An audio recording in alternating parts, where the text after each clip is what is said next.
వైఎస్ఆర్సీపీ కాంగ్రెస్ పార్టీలో విలీనం చేశారు తెలంగాణ రాష్ట్రం. అయినా కూడా తెలంగాణ రాష్ట్రం నుంచి కొంతమంది నేతలు, మీకు సంబంధించిన నేతలు కేవలం 1000 కోట్ల కాంట్రాక్ట్ వర్కులు జగన్మోహన్ రెడ్డి ఇవ్వలేదు కాబట్టి ఆయన మీద అపవాదాలు మోపుతున్నారు. వైఎస్ షర్మిల గారు పదే ప్రెస్ మీట్లు పెడుతున్నారు. దీనిపైన మీ కామెంట్ చేయండి. ఇలా మాట్లాడే వాళ్ళు జగన్మోహన్ రెడ్డి గారు పడేసే కుక్క బిస్కెట్లకి ఆశపడేవాళ్ళు. ముందు నా గురించి మాట్లాడకముందు మీకెంత డబ్బులు అందుతున్నాయో ముందు అదొకసారి ఆలోచన చేయండి, ప్రజల ముందు పెట్టండి. వీళ్ళు చెప్పడానికి ఏముందండి, 1000 కోట్లైనా చెప్తారు, నేను 10,000 కోట్ల వరకులు కూడా అడిగానని కూడా చెప్తారు. ఒక్కసారి ఆలోచన చేసుకోవాలి. ఇదే జగన్మోహన్ రెడ్డి గారు రాజశేఖర్ రెడ్డి గారి మరణం వెనకాల రిలయన్స్ హస్తం ఉంది అని ఒకప్పుడు అన్నారు. అందరూ నమ్మారు. ఎంతోమంది రాజశేఖర్ రెడ్డి అభిమానులు రిలయన్స్ సంస్థల మీద దాడులు చేసి కేసులలో కూడా ఇరుక్కున్నారు. ఆ తర్వాత జగన్మోహన్ రెడ్డి గారు వాళ్ళ అవసరం తీరిపోయాక ముఖ్యమంత్రి అయిన తర్వాత అదే రిలయన్స్ సంస్థకి ఎంపీ పదవికి, వాళ్ళకి చెందిన మనిషికి ఎంపీ పదవి కూడా ఇచ్చారు.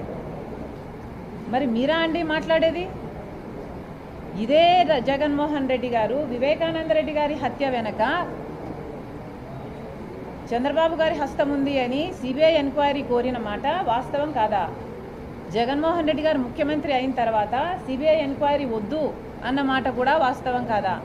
అంటే మీరు ముందు చెప్పిన మాట అబద్ధమని మీరే నిరూపించుకున్నారు. ఎందుకంటే చంద్రబాబు నాయుడు హస్తం నిజంగానే ఉంటే you would welcome the CBI enquiry.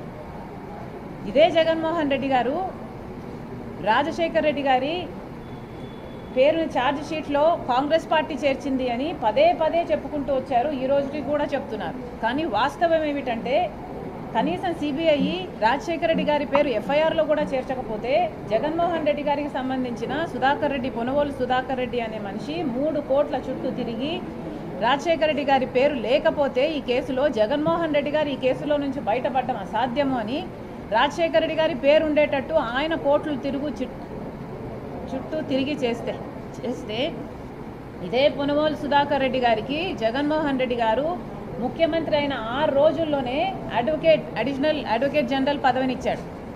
ఎవరైనా తండ్రి పేరుని సిబిఐ ఛార్జ్షీట్లో చేరిస్తే అంత పదవి ఇస్తారండి?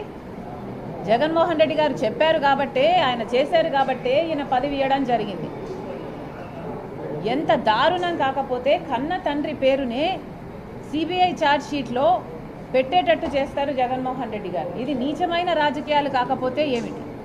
నేను 1000 కోట్లు తీసుకున్నాను అడిగాను అని మీరు అంటున్నారే, రుజువు ఉందా? మీరు రుజువు చేయండి. ఈరోజు నేను రాజకీయాలు మానేసి వెళ్ళిపోతా. నేను ఒక పైసా సాయం అడగలేదు. వీళ్ళు ఎప్పుడు ఏది ఎట్లా అవసరం ఉంటే ఆ మాట మాట్లాడడం వీళ్ళ అలవాటు. వీళ్ళు ఊసరు వల్లీలు. వీళ్ళకి అవసరమైతే అమ్మా తల్లి పాదయాత్ర చెయ్యి అని అడుగుతారు. వీళ్ళకి అవసరం లేకపోతే నువ్వు అసలు రాజశేఖర రెడ్డి బిడ్డవే కాదు అన్నట్టు విజయమ్మను కూడా అవమానిస్తారు. ఏది పడితే అది మాట్లాడతారు. వీళ్ళ మాటలకి ఎవరండి లెక్క పెట్టాల్సింది? Please ignore it.